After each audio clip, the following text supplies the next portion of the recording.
Being on the autism spectrum, I feel like medieval monasteries were invented by autistic people who didn't want to live in neurotypical society anymore. Like, think about it. We're gonna all go live in a commune together where we keep a rigid schedule that's the same every single day, and we're going to talk as little as possible, and we're all going to focus really intensely on our religion that also has rigid rules and structure to tell us how to live our lives. There weren't as many options for hyperfixations in those days. Being able to write at all, even if you couldn't read what you were writing, was all the skill you needed for a lifelong career. Because before the printing press was invented, if you wanted multiple copies of a book, you literally had to copy it by hand, word for word, or just pay someone else to do that. And that's what a lot of monks ended up doing, copying books over and over, word for word, usually religious texts. But actually that job ended up kind of sucking. Monastery scribes were often expected to work on copying things for hours and hours alone by candlelight without a break every single day. And of course, if you were good at it, that must just mean you can handle more work. Obviously, grueling, lonely hours with a never-ending pile of work wasn't great for the scribes' mental health, and led to many of them developing this odd sense of apathy and anxiety and hopelessness that they called acedia, from a Greek word meaning lack of care. Today, we know that as depression. Anyway, I'm telling you all this because recently a fragment was found of one of the oldest known copies of the Infancy Gospel of Thomas, one of the books about Jesus that was not included in the Bible, and this one in particular describes some of Jesus's childhood, or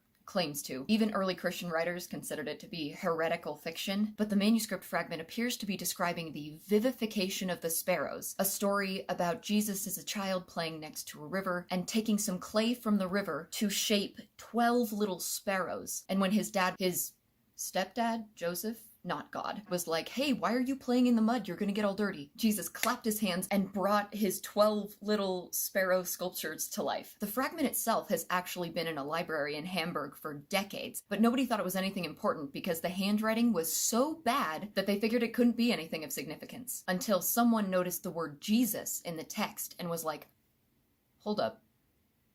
Nobody puts the word Jesus on their shopping list, and it finally got deciphered. Because the writing was so clumsy, they figure it was probably part of somebody's practice when they were learning to write. So my point is, imagine training to be a scribe, working grueling hours, studying endlessly to figure out what all these symbols mean, and practicing writing them so that you can copy the Word of God, because these holy texts deserve to be copied elegantly and beautifully. So you practice and you make some mistakes because you're just learning, and one day, centuries in the future, your practice sheets are found by experts and they're completely ignored for decades because your handwriting is so bad.